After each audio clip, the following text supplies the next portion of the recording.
वो दिन याद है जब हम आचार्य महाराज के दर्शन करने के लिए कमरे में गए।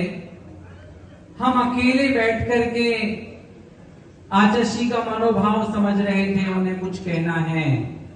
इस मंच के माध्यम से बताऊं, उन्होंने अपने मन की कुछ पीड़ा कहना चालू की।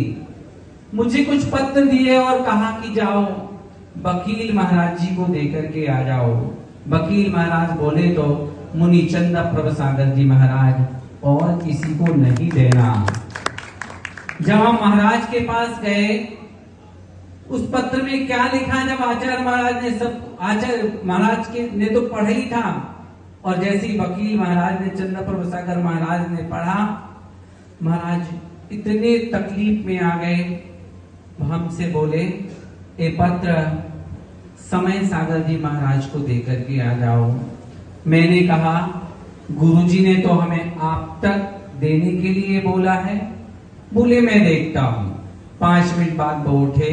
गुरुजी से जो वार्तालाप हुआ हो, उन्होंने हमसे कहा ये वो पत्र लेकर के तुम जाओ। मैं आपको बता दूं, मैं जब वो लेकर के आचार्य समय सागर जी महाराज के पास गया, एक दिन पहले ऐसा मैंने नियम ले लिया था कि 24 घंटे का वाहन का उपयोग करूंगा। नौबाड़ अमुकार था मेरा।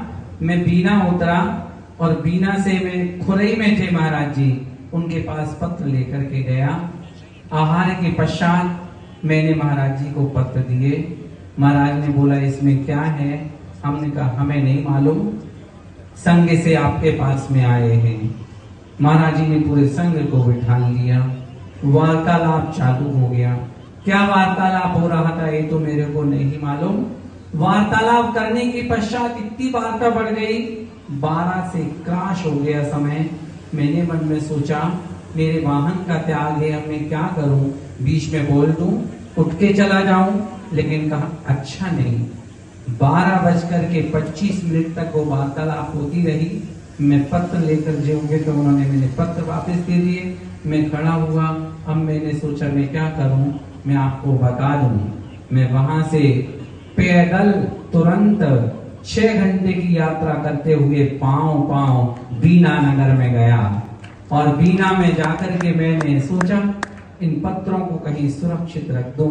वो दिन याद है जब हम आचार्य महाराज के दर्शन करने के लिए कमरे में गए।